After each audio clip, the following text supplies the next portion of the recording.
नमस्कार दोस्तों, युक्ति आईएएस में आपका हार्दिक स्वागत है। सबसे पहले कि सभी को स्वतंत्रता दिवस की हार्दिक शुभकामनाएं। आज 75वीं आपकी स्वतंत्रता दिवस है और सभी को स्वतंत्रता दिवस की ढेर सारी शुभकामनाएं। तो चलिए आज हम स्वतंत्रता दिवस पे सबसे पहले आज हम एक महत्वपूर्ण टॉपिक जो है, टॉपिक का नाम मैं अभी बताऊँगा। आगे बढ़ने से पहले सभी को एक बार और स्वतंत्रता दिवस की ढेर सारी शुभकामनाएँ युक्ति आईएएस परिवार की तरफ से, ठीक है। और जिन लोगों ने चैनल को सब्सक्राइब ना किया, चैनल को सब्सक्राइब कर लें। डीएनए, टीसीए या top 10 current affair, daily current affair question सब कुछ आपको यहाँ पे मिलेंगे।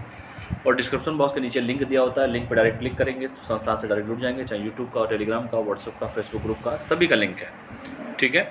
और दैनिक जागरण न्यूज एनालिसिस भी डेली हो ही रहा है, आज भी होगा। चलिए, तो आज का जो मेन टॉपिक है, मेन टॉपिक का नाम है निर्वाचन आयोग की संरचना क्या होगी, जनप्रतिनिधित्व अधिनियम 1951 क्या है, समितियां एवं आयोग, आदर्श आचार संहिता, चुनाव सुधार, सभी मुद्दों पे हम लोग बात करेंगे, ठीक है। क्योंकि काफ़ी इंपॉर्टेंट टॉपिक है और परीक्षा में बहुत सारे क्वेश्चंस इससे पूछते रहते हैं राज व्यवस्था के टॉपिक में।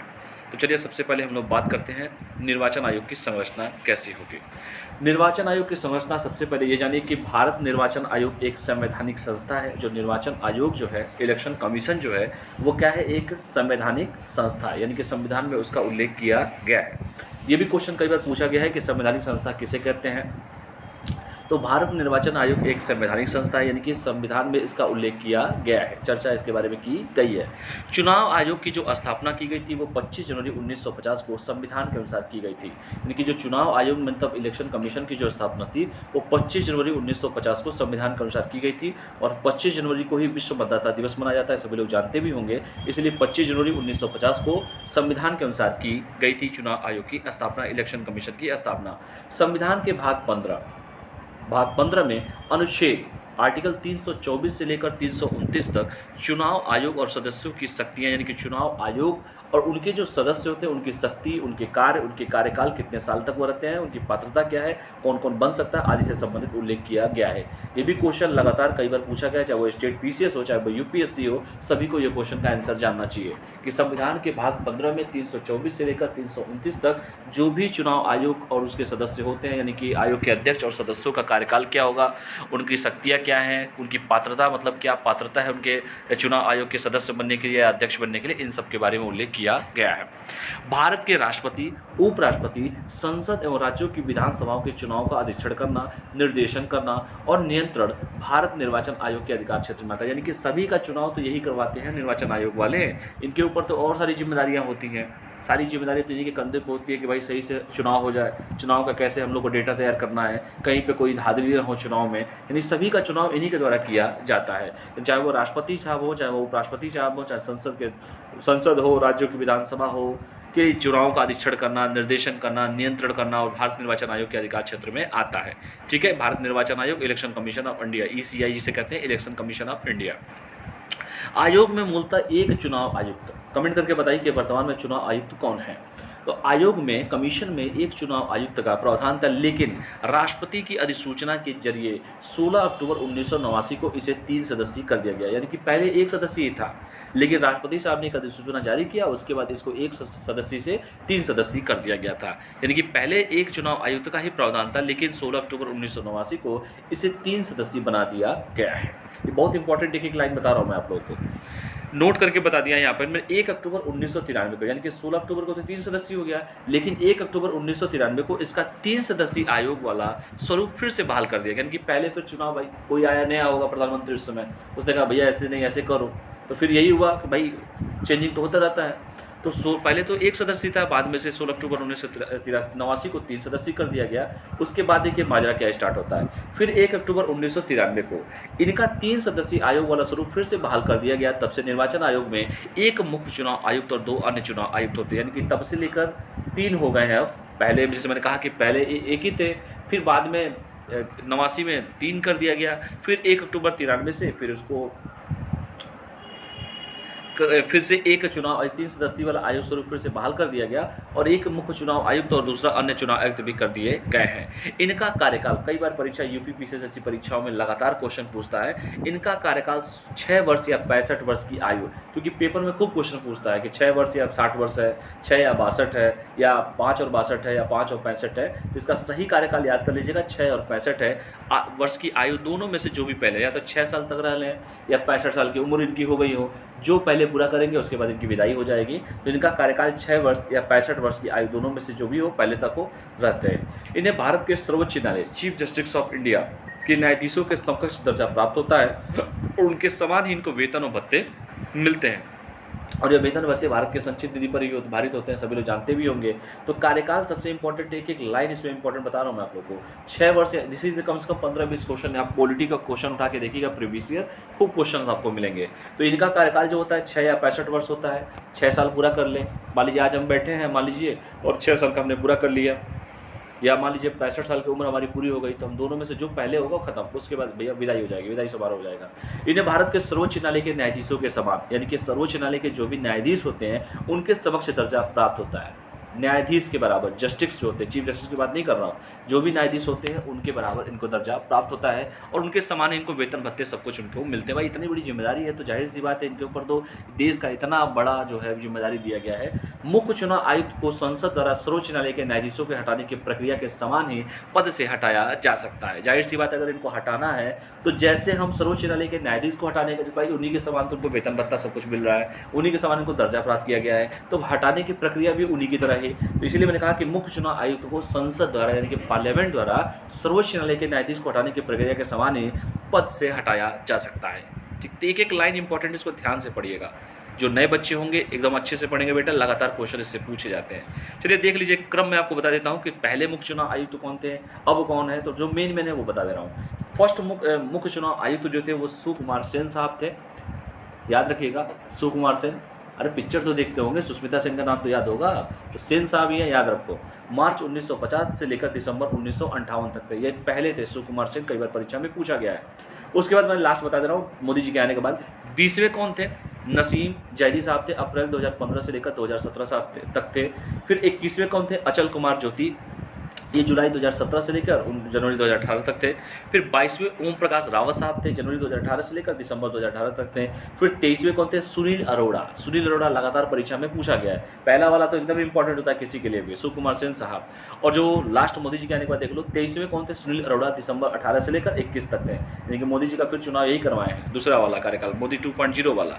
और 24वें हैं सुशील चंद्रा, सुशील याद रखिएगा, सुशील चंद्रा जो है वर्तमान में अप्रैल 2021 से लेकर अब तक, यानी कि 24वें। ये भी परीक्षा में पूछता है कि कितने नंबर के हैं, मतलब शुरुआत से लेकर 50 से लेकर अभी तक कितने चुनाव आयुक्त हो चुके हैं। क्योंकि आप देखेंगे बिहार पीसीएस से क्वेश्चंस में आरबीआई के गवर्नर का क्रम पूछ दिया था, या राष्ट्रपति के, अभी तो जो राष्ट्रपति वर्तमान में है उनका क्रम क्या है, मतलब शुरुआत से लेकर अभी तक कितने राष्ट्रपति हो चुके हैं, कुल मिला के ये क्वेश्चन है। तो चाहे यूपी पीसीएस हो चाहे बिहार पीसीएस हो, ऐसे क्वेश्चन एक आध क्वेश्चन आते रहते हैं, तो ये सब ध्यान देना चाहिए आप लोग को। छोटी छोटी जो मेरा अनुभव है वही चीज़ें आप लोगों को मैं बता रहा हूँ। तो 24वें जो है सुशील चंद्रा साहब हैं, अप्रैल 2021 से लेकर अब तक हैं। तो देख लीजिए इनका खूबसूरत सा फोटो इनका, ठीक है, इनको याद कीजिएगा, यही है सुशील चंद्रा साहब, बड़ी जिम्मेदारी है इनके ऊपर, ठीक है।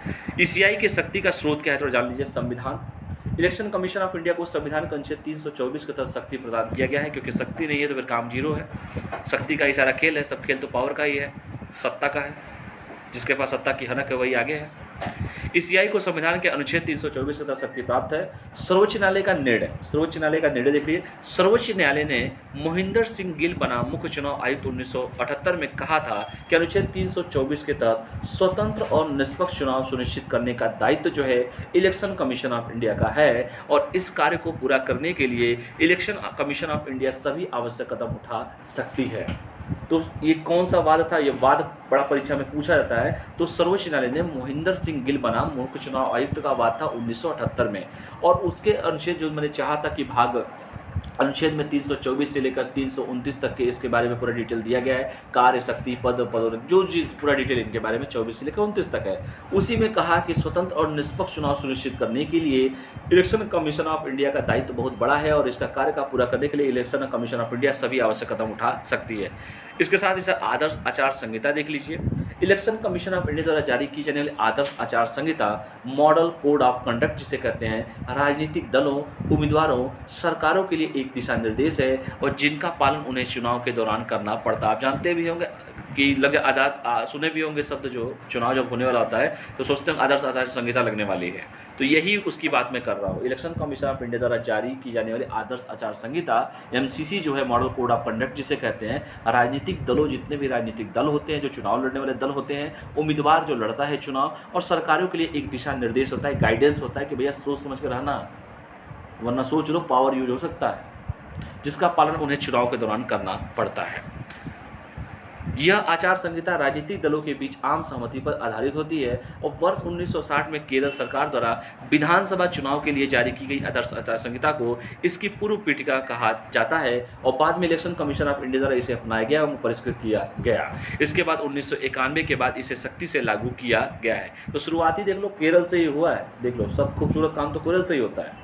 तो देख लो 1960 में केरल द्वारा ही किया गया था, फिर 91 के बाद इसे सख्ती से लागू किया गया। मैनुअल ऑन जो आपका मोड कोड ऑफ कंडक्ट जिसे है, देख लीजिए। चलिए, भारत निर्वाचन आयोग, इलेक्शन कमीशन ऑफ इंडिया। अब इलेक्शन कमीशन ऑफ इंडिया की स्वतंत्रता के बारे में थोड़ा जान लीजिए। इलेक्शन कमीशन ऑफ इंडिया की स्वतंत्रता को संविधान द्वारा संरक्षित किया गया है, कुछ शक्तियां प्राप्त है इसलिए संरक्षित किया गया है।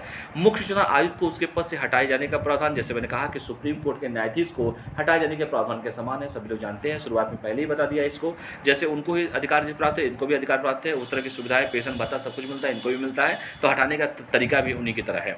नियुक्ति के पश्चात उनकी सेवा शर्तों को नकारात्मक रूप से परिवर्तित नहीं किया जा सकता। बड़ी इंपॉर्टेंट लाइन है कि नियुक्ति के पश्चात उनकी सेवा की शर्तों को नकारात्मक रूप से परिवर्तित नहीं किया जा सकता, यानी कि जो उनकी नियम कानून है, पैसा वैसा वैसे ही मिलता रहेगा।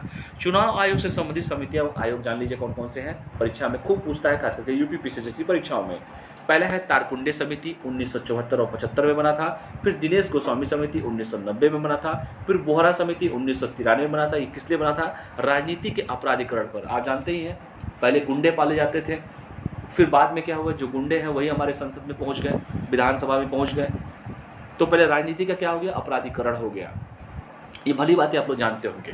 पहले हमारे पॉलिटिशियन जो थे वो गुंडे पालते थे और बाद में वही गुंडे पॉलिटिशियन बन गए, ठीक है। तो राजनीति का क्या हो गया, अपराधीकरण हो गया। चलिए, तो ये सब चीज़ों को अवेयर होना चाहिए आप लोग को। जब आप लोग भी सत्ता में आएंगे, जब आप लोग भी अधिकारी बनेंगे, तो इन छोटे भाइयों से रोज़ मुलाकात आप लोग की होगी।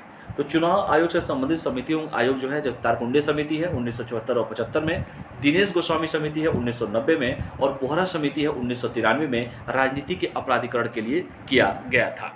इंद्रजीत गुप्ता समिति है 1998 में, चुनाव में राज्य वित्त पोषण पर दिया गया था। विधि आयोग की रिपोर्ट 1999 में है, चुनाव सुधारों पर दिया गया था कि भैया चुनाव में सुधार हो। पहले तो बूथ कैप्चरिंग होता था, अब तो हल्ला होता है, कुछ भी हो जाए, ईवीएम हैक हो गया, यही हल्ला होता है ना। पहले तो सोचो कि बूथ कैप्चरिंग बड़ी तगड़ी होती थी। खैर, जो लोग पहले के होंगे जानते होंगे। चुनाव आयोग की रिपोर्ट 2004 चुनाव सुधारों पर किया गया था। वीरप्पा मोइली समिति बड़ी बार परीक्षा में पूछा है। वीरप्पा मोइली पहले नेता भी रह चुके हैं, केंद्रीय मंत्री भी रह चुके हैं कांग्रेस से। तो वीरप्पा मोइली समिति 2007, शासन में नैतिकता होनी चाहिए, एथिक्स होना चाहिए। सेकंड ARC की रिपोर्ट पढ़ेंगे आप लोग। तनखा समिति 2010 चुनाव कानूनों और चुनाव सुधार पर दिया गया था, ठीक है, सब दे दिया हुआ यहाँ पे। संथानम समिति, तारकुंडे समिति, सब दे दिया गया है यहाँ पे, ठीक है। वर्ष 2000 से पूर्व चुनाव सुधार कौन कौन से किए गए ये जान लो, परीक्षा में खूब पूछता है। 61वां संविधान संशोधन अधिनियम 1989 के तहत बड़ी बार परीक्षा में पूछा गया। मैं एक बार बड़ा कर दे रहा हूँ, इसको देखिए ध्यान से। 2000 पहले से चुनाव सुधार कौन कौन से हुए हैं? 61वें संविधान संशोधन अधिनियम 1989 के तहत अनुच्छेद 326 में संशोधन करके मतदान की आयु थी, यानी कि जो बच्चा जाकर मतदान करता था ना, अपने वोट का प्रयोग जो करता था, पहले 21 साल था, उसको घटाकर 18 साल कर दिया गया था। किस संविधान संशोधन अधिनियम के द्वारा किया गया था? 61वें संविधान संशोधन अधिनियम 1989 के द्वारा किया गया था। अनुच्छेद 326 में संशोधन करके 326 3 गुना 6 याद रखना। पहले 21 साल था, 21 साल के जब हो जाएंगे तब वोट देने जाएंगे, लेकिन उसके बाद अब 18 साल कर दिया गया। जो 18 साल का बच्चा होगा जाके अपना देश की सरकार को गिराने और बनाने की ताकत रख सकता है, क्योंकि सबसे बड़ी आबादी है यूथ की आबादी है, 18 से 35 वाली हमारी देश की आबादी है। इसलिए पथ भ्रमित मत होइए, दिमाग का प्रयोग कीजिए, ठीक है। चलिए और आगे बढ़ते हैं, और इन नेताओं के चक्कर में मत पड़िए। राजनीति का अपराधीकरण करने वाले यही लोग। तो 61वें संविधान संशोधन 1989 के तहत अनुच्छेद 326 में संशोधन करके मतदान की जो आयु थी वो 21 से घटाकर 18। ये लगातार यूपी पीसीएस में कई बार पूछा गया है, बिहार पीसीएस यूपीएससी कई बार लगातार क्वेश्चन पूछा गया है। चुनाव कार्यों में लगे अधिकारियों कर्मचारियों को चुनाव की अवधि के दौरान चुनाव आयोग में प्रतिनियुक्ति पर माना जाएगा। यानी कि चुनाव कार्यों में जो भी अधिकारी लगा रहता है, कर्मचारियों को चुनाव की अवधि के दौरान, चुनाव का जो टाइम पीरियड चलता है उसकी अवधि के दौरान चुनाव आयोग में प्रतिनियुक्ति पर माना जाएगा। राष्ट्रीय सम्मान अधिनियम 1971 का अपमान करने पर 6 साल तक चुनाव लड़ने पर प्रतिबंध को लागू करना होगा। सोच लो बेटा क्या होगा इनके साथ। इसके साथ ही साथ 2 से अधिक निर्वाचन क्षेत्रों से चुनाव लड़ने पर प्रतिबंध लगाना और उम्मीदवार की मौत पर चुनाव स्थगित न होना, ये भी किया गया था। अब जानते हैं कि बड़े बड़े जो दिग्गज नेता हैं पहले 2 जगह से चुनाव लड़ते थे, और आपको क्या लगता है हमारे पीएम साहब नहीं लड़े हैं? पीएम साहब भी लड़े हैं 2 जगह से चुनाव, क्योंकि इन्हें डर होता है इन लोगों को कि एक जगह हार जाएंगे तो दूसरा बचा है ना, 2 में से 1। अब देखिए राहुल गांधी को 2 जगह से चुनाव लड़े, रायबरेली से भी लड़े, वो केरल से भी लड़े, रायबरेली से हार गए, अमेठी से, रायबरेली तो उनकी माता जी हैं, अमेठी से जीते वो, हार गए, लेकिन केरल से जीत गए वो। इसलिए 2 जगह से लड़ते हैं सभी बड़े बड़े नेता, कोई भी हो, सत्ता पक्ष है विपक्ष, सब यही करते हैं सब। चलिए, तो 2 से अधिक जनता पर भार कितना पड़ता है चुनाव का, खर्चा कितना पड़ता है, खैर समझदार बनिए आप लोग। 2 से अधिक निर्वाचन क्षेत्रों से चुनाव लड़ने पर प्रतिबंध लगाना और उम्मीदवार की मौत पर चुनाव स्थगित करना भी होता है। फिर ईवीएम के बारे में देख लीजिए। ईवीएम जो चिल्लाते हैं लोग, ईवीएम हैक हो गया। इलेक्ट्रॉनिक वोटिंग मशीन, पहले तो इसका फुल फॉर्म ही जान लीजिए क्या होता है। इलेक्ट्रॉनिक वोटिंग मशीन होता है, यूज किए होंगे आप लोग चुनाव जब देने जाते होंगे। 1988 में संसद द्वारा कानून में संशोधन से जनप्रतिनिधित्व कानून 1951 में एक नई धारा जोड़कर आयोग को ईवीएम मशीनों के उपयोग का अधिकार दिया गया। कब से? 1988 से, याद रखना 1988। कब है? 1988 से। संसद द्वारा, पार्लियामेंट द्वारा कानून में संशोधन से जनप्रतिनिधित्व कानून 1951 में एक नई धारा को जोड़कर आयोग को ईवीएम मशीनों के उपयोग का अधिकार दिया गया और ईवीएम का पहली बार उपयोग वर्ष 1998 में राजस्थान, मध्य प्रदेश और दिल्ली के चुनाव के दौरान किया गया था। सोच लो, राजस्थान, मध्य प्रदेश और दिल्ली के चुनाव में। ये परीक्षा में बड़ी इंपॉर्टेंट हो सकता है क्योंकि ईवीएम बड़ा ज्वलंत मुद्दा है इस समय, सभी लोग जानते भी होंगे। तो 1998 में किया गया था राजस्थान, पंचायती राज भी सबसे पहले राजस्थान में किया गया था, राजस्थान का नागौर जिले से। मध्य प्रदेश और दिल्ली के चुनाव में किया गया था। और आगे बढ़ते हैं। वर्ष 1999 में 1999 में गोवा विधानसभा चुनाव में पहली बार ईवीएम का पूरे राज्य में प्रयोग हुआ था। तो ये देखिए कितने आपको डेटा मैं दे रहा हूँ, इससे बढ़िया मैटर कौन दे सकता है आप लोग को, जो आपको दे रहा हूँ कि पहली बार चुनाव कहाँ हुआ था, ईवीएम का यूज क्या किया गया, और पहली बार कौन सा ऐसा राज्य है जिसको पूरा का पूरा चुनाव ही वहाँ पे हो गया ईवीएम से। तो 99 में गोवा में विधानसभा जब चुनाव हुआ था उस समय ईवीएम पूरे राज्य में प्रयोग किया गया था। चलिए और आगे बढ़ते हैं। वर्ष 2000 के बाद चुनाव सुधार का पूर्व तो बता दिया मैंने, बात का देख लो। एग्जिट पोल पर प्रतिबंध लगा दिया गया। आजकल देख रहे हैं ना न्यूज में जो मीडिया वाले जो हैं, इन मीडिया वालों को तो मैं क्या बोलूँ, लोकतंत्र का चौथा स्तंभ है ये, लेकिन ये चौथा स्तंभ आज कर क्या रहा है, किसी एक पार्टी को इतना ज़्यादा, खैर मैं बोलूँगा नहीं, समझदार हैं आप लोग। चलिए, एग्जिट पोल पर प्रतिबंध 2000 के बाद जो चुनाव सुधार हुए हैं। चुनावी खर्च पर सीलिंग कर दिया गया कि भैया आप एमपी का चुनाव लड़ेंगे तो इतना लाख खर्चा कर सकते हैं, विधायकी भी लड़ेंगे, लेकिन सच्चाई वास्तविकता तो कुछ नहीं है। एक प्रधानी लड़ने में कितना लगता है, आप लोग समझदार हैं। पोस्टल बैलेट के माध्यम से मतदान, राष्ट्रीय मतदाता दिवस वही 25 जनवरी, सब बता चुका हूँ, ये मेन इंपॉर्टेंट टॉपिक है। None of the above, NOTA का प्रयोग, सबसे पहले सोचो नोटा, नन ऑफ द। अगर आपको कोई किसी का थोबड़ा पसंद ना हो नेता का, मान लीजिए चुनाव में आप लोग जिस विधानसभा में कॉन्स्टिट्यूंसी में रहते हो, अगर किसी का व्यवहार पसंद ना हो, उनको रिजेक्ट करना हो, तो रिजेक्ट कैसे करेंगे? तो नोटा दबाइए और रिजेक्ट कर दीजिए, नोटा ले आए, नन ऑफ दीजिए। यानी कि जितने भी नेता होंगे कोई हमको पसंद नहीं है, नोटा दबाओ। ये आपको ऑप्शन दिया गया कि नोटा का प्रयोग कीजिए भाई। मान लीजिए 4 है, चारों क्रिमिनल है, अब जनता को वोट देना है क्योंकि उसका अधिकार है कि भैया आपको वोट देना है, किसी न किसी को चुनना ही है, नहीं समझ आ रहा है नोटा दबाओ। ये ऑप्शन आपको दिया गया नन ऑफ दीजिए का। मतदाता निरीक्षण पेपर ऑडिट ट्रायल किया गया। सी विजिल ऐप लॉन्च किया गया, बड़ी चर्चा में है सी विजिल ऐप, ठीक है। सी विजिल चुनाव सुधार के लिए गया, सी विजिल ऐप लाया गया, कई बार पढ़ा भी चुका हूँ सी विजिल। तो इसको ध्यान से आप लोग पढ़ते रहिए जो मैटर आपको दे रहा हूँ मैं। और देख लिए कुछ महत्वपूर्ण समिति और आयोग की सिफारिश क्या है, जैसे तारकुंडी समिति बता चुका हूँ, 21 से 18 कर दिया गया 61वें संविधान संशोधन द्वारा। सब निर्वाचन के लिए अधिकतम व्यय योग्य राशि का निर्धारण करना। राजनीतिक दल अपने उम्मीदवारों के चुनाव व्यय का लेखा जोखा निर्वाचन आयोग के सामने देते हैं सब कि भैया हम इतना खर्चा किए, ये तो सब पड़ोसी जी का है, पड़ोसी ने हमको गिफ्ट किया है। ये जो 20-20 गाड़ियों की रैली जो निकलती है वो तो कहीं से आया नहीं है भाई, वो लोग तो वैसे ही लेकर हमारे पीछे पीछे दौड़ रहे हैं, ये खर्चा थोड़े जोड़ा जाए। ये पूरा रिपोर्ट ये बना के देते हैं सब निर्वाचन आयोग को। बड़ी पहुँची चीज़ें होती हैं सब ये। चुनाव प्रत्याशी एक निश्चित नामांकन राशि जमा करेंगे। चुनाव लड़ने के लिए जानते ही हैं कुछ पैसा देना पड़ता है, फीस लगता है। आप अगर अपना जमानत खो देंगे तो पैसा खत्म, बचा लीजिए तो ऑल इज वेल है।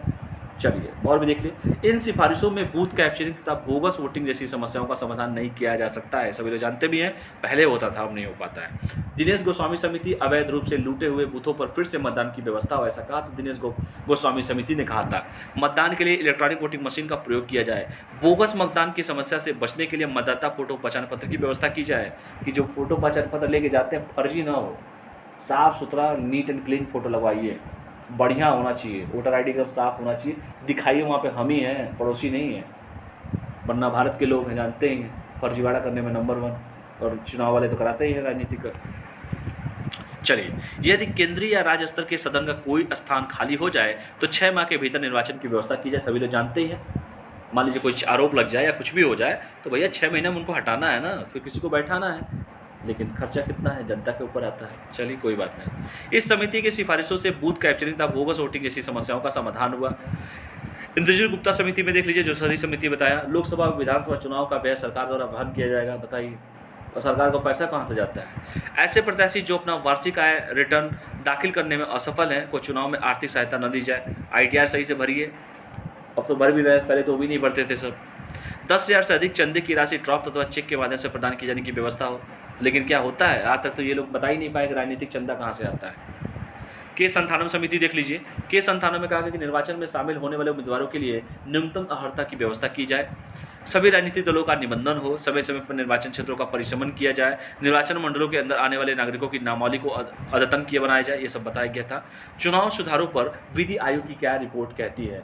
मार्च 2015 में विधि आयोग ने चुनाव सुधारों पर अपनी 211 पन्नों की 255वीं रिपोर्ट सरकार को सौंपते हुए समय पर चुनाव कराने के उपाय सुझाए गए और राजनीति का अपराधीकरण रोकने के लिए दागियों को चुनाव से बाहर रखने में एक अन्य रिपोर्ट भी दी गई थी।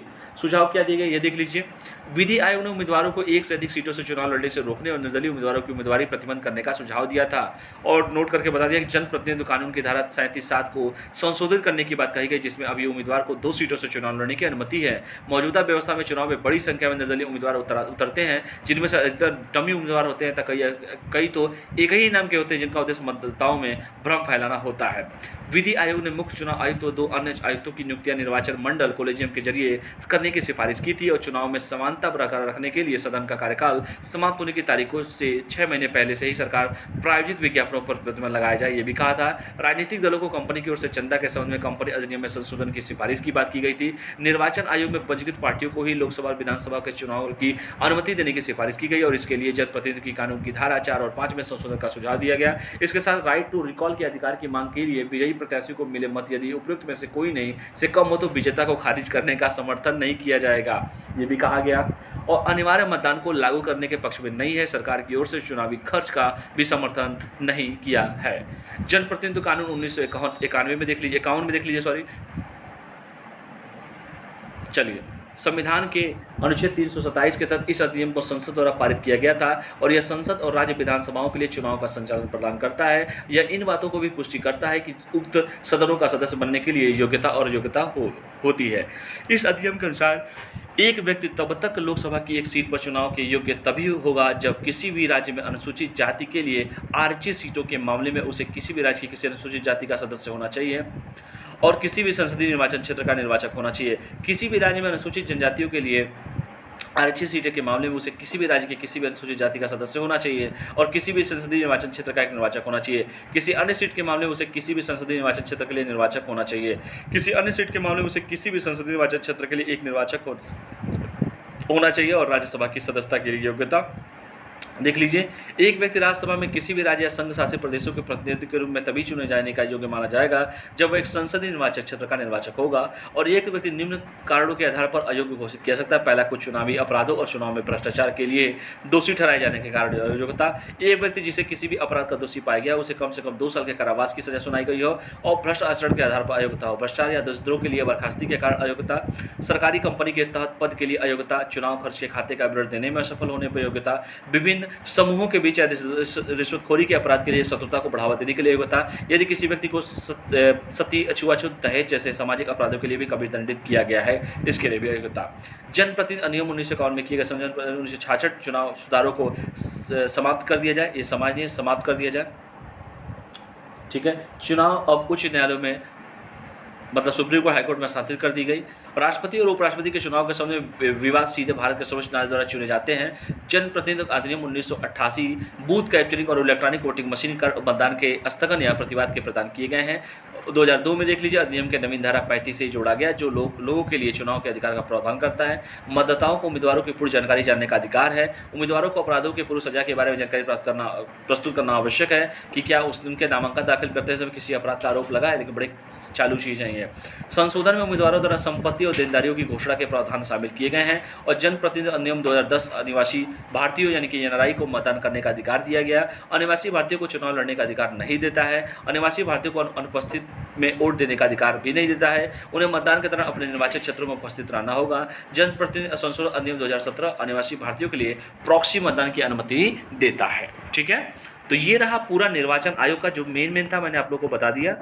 तो आराम से इसको पढ़िएगा आप लोग, वीडियो को पॉज करके आराम से देखिएगा आप लोग। एक एक लाइन जो मैंने बताया है आज के वीडियो में, जो निर्वाचन आयोग से संबंधित जितना भी चीज़ें मैंने आप लोगों को बताया, चाहे जनप्रतिनिधि अधिनियम 1951 क्या है, 61वां संविधान संशोधन अधिनियम क्या है, 334 से लेकर 24 से लेकर 29 तक का अनुच्छेद क्या कहता है, तो इस सभी मुद्दों पर मैंने बात किया है। इसको ध्यान से पढ़िएगा। दिनेश गोस्वामी समिति, चाहे आपका प्री हो, चाहे मेंस हो, चाहे इंटरव्यू हो, अगर आप देश के मतदाता हैं, देश के जागरूक नागरिक हैं, तो आप लोग को इनको जरूर जानना चाहिए। तो इसको आराम से आप लोग पढ़िएगा। और कोई भी क्वेरी हो तो डायरेक्ट कमेंट कर दीजिए, कोई दिक्कत नहीं है, लेकिन कमेंट सही कीजिएगा, गलत कमेंट मत कीजिएगा। ठीक है, और डिस्क्रिप्शन बॉक्स में लिंक दिया रहता है, उस लिंक पे क्लिक करेंगे, डायरेक्ट संस्थान से जुड़ जाएंगे। YouTube, WhatsApp, Telegram, Facebook group का लिंक है। अपने भी लिंक को क्लिक कीजिए, अपने दोस्तों से भी कराइए, और चैनल को लाइक कीजिए, शेयर कीजिए, सब्सक्राइब कीजिए। तो चलिए आज के लिए हम इतना ही करते हैं, कल फिर मिलते हैं आप लोग को नए एपिसोड के साथ। सभी को स्वतंत्रता दिवस की ढेर सारी शुभकामनाएं। आराम से अपने परिवार के साथ स्वतंत्रता दिवस की सेलिब्रेशन को एंजॉय कीजिए आप लोग। तो चलिए आज के लिए बहुत बहुत धन्यवाद। तब तक के लिए पढ़ाई करते रहिए, स्वस्थ रहिए, मस्त रहिए, पढ़ते रहिए। बहुत बहुत धन्यवाद सभी को। Thank you all of you. जय हिंद।